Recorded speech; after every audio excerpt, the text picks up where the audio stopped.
Hello students, this is शुची, your biology teacher. और आज मैं आपको बताने वाली हूँ एसेक्सुअल रिप्रोडक्शन और उसके टाइप्स के बारे में।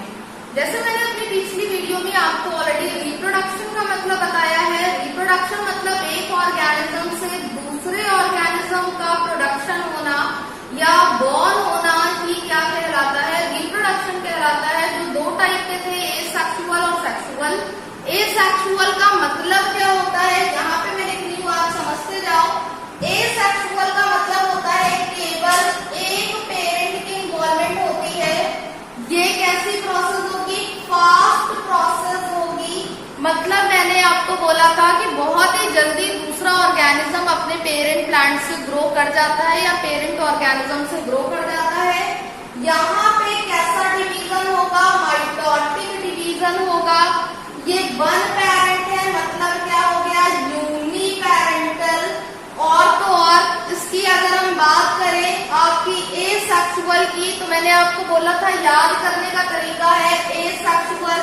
सेक्सुअल का मतलब जिसमें मेल और फीमेल दोनों होते हैं। ए व डैड है, ए व डैड होने का मतलब एक पेरेंट एब्सेंट है, यानी कि केवल एक पेरेंट ही इन्वॉल्व यहाँ पर होगा। क्लियर? ये सारी किसके बारे में बातें थी, एसेक्सुअल के बारे में। अब हम इनके टाइप्स के बारे में पढ़ लेते हैं, जो कि कितने टाइप्स हैं आप यहाँ पे वन बाय वन देखते चले जाओ। नंबर 1 है फिशन, नंबर 2 है budding, 3 spore formation, fragmentation, spore formation, regeneration, vegetative propagation. मैंने यहाँ पे आपको टोटल 6 टाइप बताए हैं। आपको मैं बता दूं, ये बहुत ज्यादा इंपॉर्टेंट चैप्टर है, हर एक क्लास के लिए इक्वली इंपॉर्टेंट है, चाहे 8th हो, चाहे 10th हो, चाहे 12th हो। आप अपने मार्क्स के अकॉर्डिंग इसका पूरा आंसर करना। अगर आपने ये चार्ट बना दिया तो उसमें आपको पूरे नंबर मिलने हैं, कोई नंबर को कट नहीं कर सकता है। अब मैं आपको यहाँ पे बता दूं, हर एक की मैंने मीनिंग लिखी हुई है, एग्जाम्पल लिखा हुआ है। और अगर आपने बायो लिया है तो बायो में भाई डायग्राम बहुत ही इंपॉर्टेंट होता है। और मैं आपको एक बात और बता दूं कि डायग्राम आपको हर जगह पे बना हुआ मिल जाएगा, दिखा हुआ मिल जाएगा, लेकिन बनाने का तरीका क्या है वो आपको मैं भी बताऊंगी। आप डायग्राम से ही, आपको कोई चीज रटना नहीं पड़ेगा, आप केवल और केवल आप नाम देखोगे, डायग्राम अपने आप ही बना लोगे, कोई चीज आपको रटनी नहीं पड़ेगी। बस आप पूरा वीडियो को देखना और इसको समझने की कोशिश करना, समझ में आए तो रिस्पॉन्स करना। देखो, सबसे पहला हमारा टाइप क्या है, फिशन है। फिशन वर्ड का मतलब होता है ब्रेकिंग या स्प्लिटिंग, मतलब विभाजित होना, ब्रेक होना, टुकड़ों में बट जाना। तो फिशन जो है एक तरीके का ऐसा रिप्रोडक्शन का टाइप है जिसमें कि एक पेरेंट, भाई हम एसेक्सुअल पढ़ रहे हैं तो मतलब ये है कि एक पेरेंट ही इन्वॉल्व होगा, दो पेरेंट इन्वॉल्व नहीं होंगे। तो यहाँ पे एक पेरेंट जो है वो बट जाता है, ब्रेक हो जाता है, या किसी को कह सकते हो कि स्प्लिट हो जाता है इनटू दी 2 और मोर डॉटर सेल में। इसी को हम फिशन बोलते हैं। डॉटर सेल यानी कि ऑफस्प्रिंग, जो नई जनरेशन बन रही है उसको कहते हैं। जितने लड़के हैं वो गुस्सा ना जाए कि मैंने सन सेल क्यों नहीं बोला, भाई डॉटर सेल बोला जाता है, इसलिए हम डॉटर सेल ही बोल रहे हैं। आप पेशेंस रखिए थोड़ा, ठीक है। अब देखो यहाँ पे, तो जब फिशन जो है दो तरीके का है, मैंने बोला फिशन में जो है 2 और मोर सेल का फॉर्मेशन हो रहा है। 2 और मोर सेल यानी कि ये कितने में डिवाइड हो गई, 2 में डिवाइड हो गई। एक तो आपका हो गया बाइनरी फिशन, जब ये सेल कितने में डिवाइड होगी, 2 में। और दूसरा आपका हो गया मल्टीपल फिशन। मैंने आपको हमेशा बोला है किसी भी चीज का मतलब आप नाम से समझा करो। मल्टीपल यानी क्या हो गया, कई सारे में जब डिवीजन होगा। इसका एग्जाम्पल मैंने यहाँ पे लिखा है अमीबा, प्लाज्मोडियम। जब बाइनरी फिशन होगा मतलब 2 में डिवीजन होगा, इसका एग्जाम्पल मैंने आपको लिखा है बैक्टीरिया, प्रोटोजोआ। यहाँ पे मैं आपको एक बहुत ही इंपॉर्टेंट बात बता दूं, अगर आप बायो लिए हो और आगे भी आपको उम्मीद है कि आप बायो से ही अपना करियर चूज करना चाहते हो, नीट वगैरह का पेपर देना चाहते हो, तो मैं बता दूं आपको, इससे क्वेश्चन बहुत पूछा जाता है। एक तो यहाँ पे मैंने प्लाज्मोडियम लिखा हुआ है। प्लाज्मोडियम मलेरियल पैरासाइट होता है, ये मल्टीपल फिशन का एग्जाम्पल होता है। दूसरा मैंने यहाँ पे अमीबा लिखा है, मैं आपको बता दूं अमीबा में बाइनरी फिजन भी होता है, मल्टीपल फिजन भी होता है। ये जब बाइनरी फिजन नॉर्मल कंडीशन में होता है, एक अमीबा स्प्लिट हो जाता है 2 डॉटेड सेल में, और जो मल्टीपल फिजन है आपका, मल्टीपल यानी मैनी, उसमें क्या होता है एडवर्स कंडीशन में होता है ये, जब अमीबा को प्रॉपर आप कह सकते हो रिप्रोडक्शन के लिए कंडीशन एप्रोप्रिएट नहीं मिलती है, तो उस टाइम पे मल्टीपल फिजन होता है। उसकी बॉडी पे कई सारे सिस्ट, एक लेयर डेवलप हो जाती है, हार्ड कवरिंग डेवलप हो जाती है, जो कि कई सारे में बट करके मल्टीपल अमीबा का फॉर्मेशन करती है। क्लियर? तो फिजन का मतलब क्या हो गया ब्रेकिंग, और इसमें क्या होता है 2 और मोर सेल में जो पेरेंट्स होते हैं, पेरेंट ऑर्गेनिज्म है, वो 2 या 2 से ज्यादा में ब्रेक हो जाता है, स्प्लिट हो जाता है, यानी कि डिवाइड हो जाता है।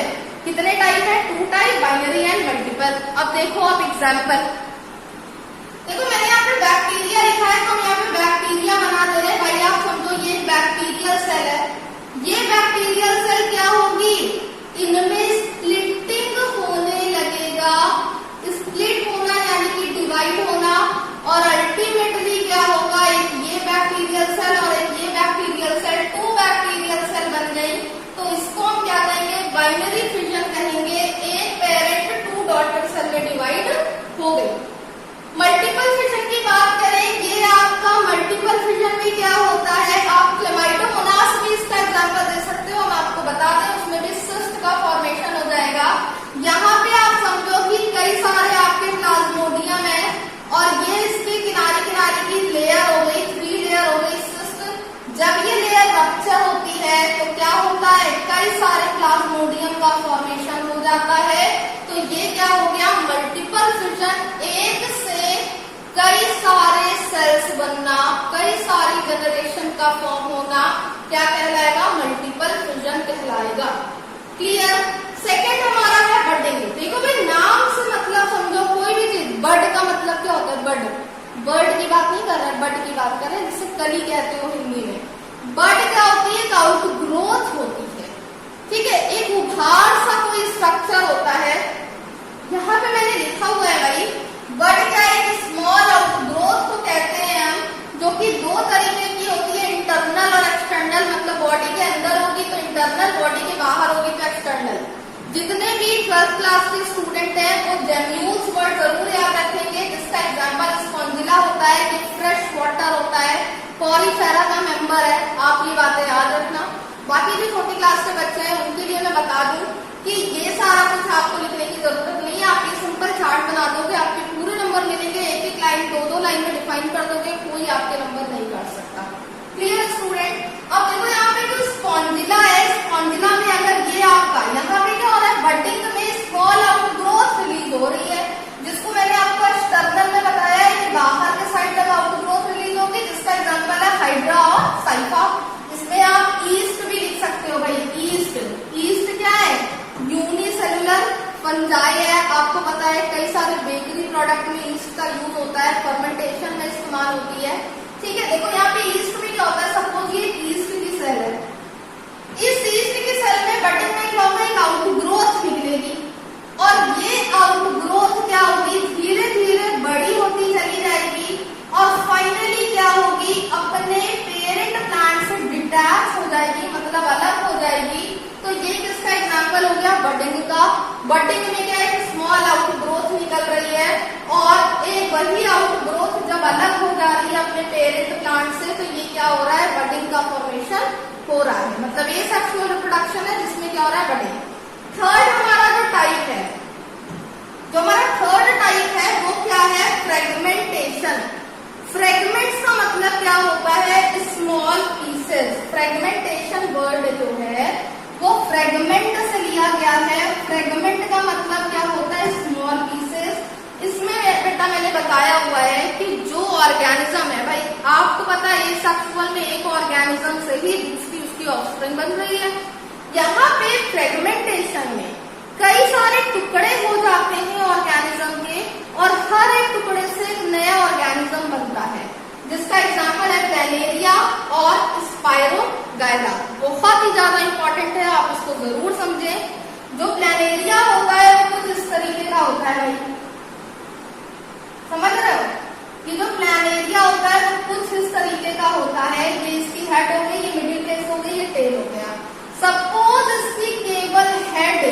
बॉडी डिवाइड हो गई हेड में, या इसकी बॉडी डिवाइड हो गई मिडिल पीस में, या इसकी बॉडी डिवाइड हो गई टेल में, तो ये फ्रेगमेंट में बट गया, मतलब छोटे छोटे टुकड़ों में बट गया, स्मॉल पीसेस में बट गया।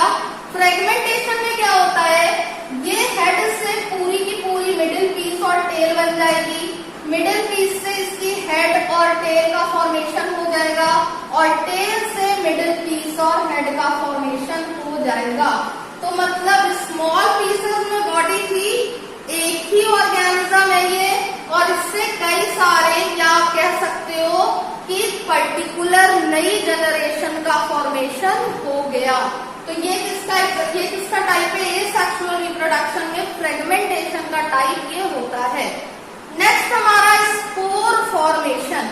भाई स्पोर क्या होते हैं, स्मॉल स्मॉल सर्कुलर स्ट्रक्चर होते हैं स्पोर्स, जो कि अच्छा मैं आपको एक बात और बता दूं, स्पोर फॉर्मेशन को ही हम स्पोरुलेशन कहते हैं। स्पोरुलेशन नाम अगर लिखा हो तो कंफ्यूज मत होना, स्पोर फॉर्मेशन स्पोरुलेशन एक ही चीज है। अब यहाँ पे आप देखो क्या होता है, जो पेरेंट है वो कई सारे स्मॉल स्पोर प्रोड्यूस करता है। 12th के स्टूडेंट और नीट एस्पायरेंट जितने भी हैं वो इस बात का ध्यान दें कि ये दो तरीके में डिवाइड है, एक आपका नॉन मोटाइल और दूसरा मोटाइल। नॉन मोटाइल, मोटाइल यानी मूवमेंट, मोटाइल मतलब मोटे को नहीं कहते हैं, ठीक है, मोटाइल यानी मूवमेंट को कहते हैं। नॉन मोटाइल जो होंगे उनका एग्जांपल होंगे एप्लानोस्पोर्स, और जो मोटाइल होते हैं यानी कि जो मूव कर सकते हैं वो होते हैं ज़ूस्पोर्स। इसका एग्जांपल है बैक्टीरिया, राइजोपस एक्सेट्रा। अब यहाँ पे बहुत ही इंपॉर्टेंट बात है भाई समझने की, आप सभी ने ब्रेड मोल्ड देखा है, ब्रेड देखा है, ब्रेड खाया है। ब्रेड को जब लाते हो मार्केट से, सपोज आपने उसको फ्रिज में नहीं रखा, कई दिन तक आपका ब्रेड बाहर ही रखा रहेगा, तो आपने देखा होगा उसमें कुछ green green powdery substance develop हो जाता है। वो जो पाउडरी सब्सटेंस होता है ब्रेड मोल्ड, वो एक्चुअल में राइजोपस होता है, ये एक तरीके का फंगस होता है बेटा। इसमें जो रिप्रोडक्शन होता है वो स्पोर फॉर्मेशन के थ्रू एसेक्सुअल रिप्रोडक्शन होता है। और मैंने आपको बोला है कि ये फास्ट मेथड है जिसमें बहुत जल्दी जल्दी मल्टीप्लाई होते हैं ऑर्गेनिजम्स, बहुत जल्दी डेवलपमेंट होता है। मतलब एक दिन अगर आप जो है ब्रेड को रख दो जिसमें मोल्ड लगा हुआ है, तो अगले दिन उसमें बहुत सारे और ज्यादा मोल्ड हो जाएंगे, अगले दिन और ज्यादा मोल्ड हो जाएंगे, उसके लिए कई कई महीनों की जरूरत नहीं पड़ेगी, ठीक है। तो ये बहुत ही फास्ट प्रोसेस होती है। अब इनका एग्जाम्पल अगर हम राइजोपस को देखें, जब हम राइजोपस को माइक्रोस्कोप के अंदर देखते हैं तो ये कुछ ऐसा स्ट्रक्चर होता है, ये स्पोरेंजियम हो गया। स्पोरेंजियम का मतलब होता है सैक, यानी कि जिस बैग के अंदर कई सारे स्मॉल स्पोर प्रेजेंट है। ये हाइफी होता है बेटा, थ्रेड लाइक स्ट्रक्चर। जैसे ही ये मैच्योर होते हैं ये रप्चर हो जाएंगे, ब्रेक हो जाएंगे, और ये सारे आपके जो भी स्पोर्स हैं वो बाहर आ जाएंगे, और हर एक स्पोर से एक नया राइजोपस बनता चला जाता है। हर एक स्पोर से एक नया राइजोपस बनता चला जाता है। क्लियर स्टूडेंट, ये किसका एग्जाम्पल है स्पोर फॉर्मेशन का। नेक्स्ट हमारा है रीजेनरेशन। रीजेनरेशन यानी कि रिफॉर्म होना, रीग्रो होना।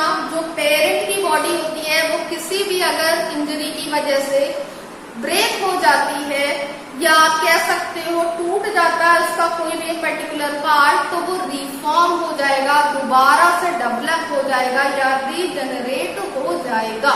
तो इस प्रोसेस को क्या कहते हैं, रीजनरेशन। मतलब रीग्रो ऑफ द बॉडी या reformation of the body is known as the regeneration. इसका एग्जाम्पल है स्टारफिश और हाइड्रा। अब आप इसको समझो, सपोज आपकी ये स्टारफिश है, स्टारफिश की 5 आर्म्स होती है, कोई भी 4 मत बनाना। स्टारफिश का अगर ये आर्म सपोज आपकी ब्रेक हो गई, ठीक है, तो क्या होता है ये पर्टिकुलर आर्म वापस से रीजनरेट हो जाती है। या हाइड्रा की बात कर लें हम, या आपको मैं बहुत ही कॉमन एग्जांपल बता दूं, आपने लिजर्ड, वॉल लिजर्ड जो होती है देखा होगा, उसकी पूंछ जो है अगर आपने किसी लिजर्ड को मारा, सपोज उसकी पूंछ जो है टूट गई, फिर आप अगले दिन देखोगे कि एक लिजर्ड आ गई जिसकी टेल है, तो आप बोलोगे कि अरे ये तो दूसरी वाली लिजर्ड आ गई। एक्चुअल में वो दूसरी वाली नहीं होती है, वो वही वाली होती है, और उसके अंदर एबिलिटी होती है कि वो अपनी टेल को रीजनरेट कर सके। इनफैक्ट मैं आपको बता दूं, अगर हम ह्यूमंस की बात करें, तो ह्यूमन बॉडी में भी जो आपकी लिवर है, लिवर एक ऐसा ऑर्गन है जिसमें रीजनरेशन की एबिलिटी होती है। अगर किसी का लिवर ट्रांसप्लांटेशन करना होता है तो क्या होता है, जो डिजीज्ड पर्सन है, मतलब जिसका लिवर खराब है, हेल्दी पर्सन से जो डोनर होता है, जो दे रहा है, डोनर यानी दे रहा है, जो लिवर दे रहा होता है, उसका 60% लिवर लेके डिजीज वाले में, इन्फेक्टेड वाले में डाल दिया जाता है और वो 60 रीजनरेट कर लेता है 40 को और रिकवर हो जाता है। और ये वाला 40 जो है 60% रिकवर कर लेता है, रीजनरेट कर लेता है, रिफॉर्म कर लेता है, रीग्रो कर लेता है, आप कह सकते हो। तो यहाँ पे भी रीजनरेशन की प्रोसेस अप्लाई होती है। नेक्स्ट हमारा है 6th जो हमारा टाइप है वो है वेजिटेटिव प्रोपगेशन का, जो फर्दर 2 टाइप में डिवाइड होते हैं, नेचुरल एंड आर्टिफिशियल, जिसके बारे में मैं आपको एक दूसरी वीडियो में बताऊंगी कि एक्चुअल में वेजिटेटिव प्रोपगेशन क्या होता है। फिलहाल मैं आपको बता दूं, वेजिटेटिव प्रोपगेशन केवल और केवल प्लांट में होता है। भाई नाम से मतलब समझो, वेजिटेटिव प्रोपगेशन, वेजिटेबल्स प्लांट से ही मिलते हैं। ऐसा तो नहीं कि घर में चिकन बनाओगे तो कहोगे हमने वेजिटेबल बनाई है, सब्जी बनाई है, नहीं। चिकन क्या है, एनिमल हो गया। लेकिन वेजिटेटिव प्रोपगेशन किसमें होता है, केवल और केवल प्लांट्स में होता है। और ये 2 टाइप के होते हैं, नेचुरल और आर्टिफिशियल। Clear student? अब सबसे ज्यादा इंपॉर्टेंट बात, जो इस वीडियो को एंड तक देखेंगे वही इसको समझ पाएंगे। बहुत ही ज्यादा इंपॉर्टेंट बात मैं बताने वाली हूँ, इसको समझो। कई सारे स्टूडेंट को ये कंफ्यूजन होता है कि मैम रीजनरेशन और फ्रेगमेंटेशन में क्या डिफरेंस है, या फ्रेगमेंटेशन और फिशन में क्या डिफरेंस है। आप सुनो, फिशन में क्या हो रहा है, ब्रेक हो रही है बॉडी। यहाँ पे देखो एक पूरी बॉडी थी, ये ब्रेक होके डॉटर सेल बनाई। फिशन में यहाँ पे क्या है, स्मॉल पीसेस है और हर एक स्मॉल पीसेस से न्यू ऑर्गेनिज्म डेवलप हो गया। क्लियर? रीजनरेशन में क्या होता है, ऑर्गेनिज्म वही है, लिजर्ड वही है, स्टारफिश वही है, इसका कुछ पार्ट वापस से डेवलप हो रहा है। यहाँ पे कुछ पार्ट से पूरा का पूरा ऑर्गेनिज्म डेवलप हो रहा है। यहाँ पे पूरा ऑर्गेनिज्म है, केवल पार्ट डेवलप हो रहा है रीजनरेशन में। और फ्रेगमेंटेशन में पार्ट से पूरा का पूरा ऑर्गेनिज्म डेवलप हो जा रहा है। So this is all about the asexual reproduction, in which the reproduction takes place, or you can say that the new organism develop from the existing one by the involvement of only one parent, and in this mitotic division takes place. This is the kind of division in which one cell get divided into the 2 daughter cell. And इनके types की अगर हम बात करें तो कितने type है, 6, fission, budding, fragmentation, spore formation, regeneration, vegetative propagation. I just hope कि आपको ये सारा कुछ समझ में आ गया होगा। It's all for today. Thank you students.